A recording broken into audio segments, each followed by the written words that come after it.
Здравейте! Днес ще поговорим за астрологията и нейното приложение, какво може тя да ни помогне. Много хора си мислят, че астрологията само ще се оженя ли тази година, ще си намеря ли работа. Истината, че това е най-повърхностното и ниво, а истинската и сила е в това, че тя ти дава карта на теб самия, как работиш отвътре, къде си силен, къде се спъваш сам по пътя и как да го пренастроиш. Астрологията може да ти покаже в коя област на живота имаш най-голям потенциал. Например, дали си подходящ за работа с хора, или за творческа работа, или за бизнес, или аналитична професия, или нещо съвсем различно, което досега не си позволявал да си помислиш да опиташ. Това ти спестява години лутане, грешни кариерни избори и усещането, че все си на чуждото място. Може да ти покаже дали даден проблем е просто временен стрес,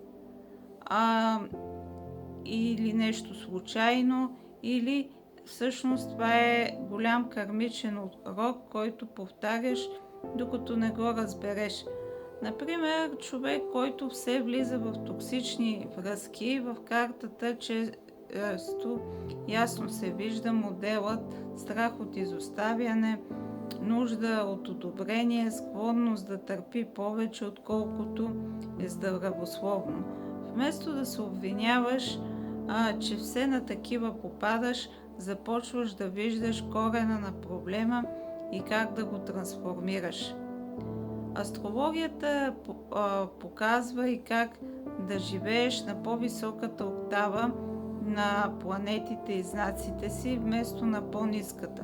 Ако, например, имаш силен Марс, може да си агресивен и конфликтен и избухлив, или пък да си действен и смел, ако си в високото проявление на Марс. Ако имаш силен Сатурн, може да си вечно блокиран от страх или изключително стабилен и дисциплиниран, уважаван човек. Картата не те осъжда, тя ти казва: ето ти инструментите, ти решаваш как да ги използваш. Много ценна е астропсихологическата работа в картата. Често се виждат детските травми, вътрешните конфликти, моделите от семейството, които иначе терапията разплита с месеци, докато с астрологията могат да се видят веднага. Това не заменя психологията, но я ускорява драстично. Вместо да обикаляш в кръг, директно стигаш до сърцевината на проблема. На практично ниво астрологията помага и с тайминга. Кога е по-добре да намериш работа, кога да стартираш проект, кога е по-разумно да не натискаш нещата, кога има по-голям шанс за брак и деца и за ново начало. Това ти спестява много нерви, разочарования, излишни разходи и очаквания.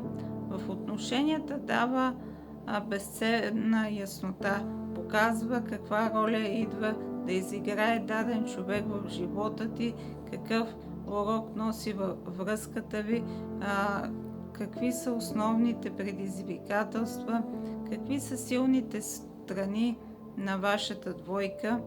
Вместо да гадаеш защо се държи така, започваш да виждаш по-задълбочено динамиката. Дава ти насоки за здравето, не диагноза, а кои са чувствителните ти зони, за които е по-добре да внимаваш и да се грижиш по-съзнателно, преди тялото ти да започне да крещи. С една астрологична консултация човек често получава яснота, за която иначе биха били нужни години проби и грешки. Не защото съдбата е фиксирана, а защото изведнъж виждаш терена, по който вървиш. Астрологията не ти казва какво си длъжен да направиш. Тя ти показва какви карти държиш в ръката си, а как ще ги изиграеш, вече зависи от теб. Така че, по принцип, астрологията е един доста добър метод, ако работиме с него за себепознание, за откриване на своите проблеми, за откриване на своите потенциали и търсене на начини как да превърнем негативното в позитивно. Защото иначе отнема много години работа, в които човек дава пари за психолози, блъска се сам да реши даден проблем и все не може да се справи. Докато чрез астрологията това може да се случи много по-бързо. Ако имате нужда от астрологична консултация, може да се свържете с мен.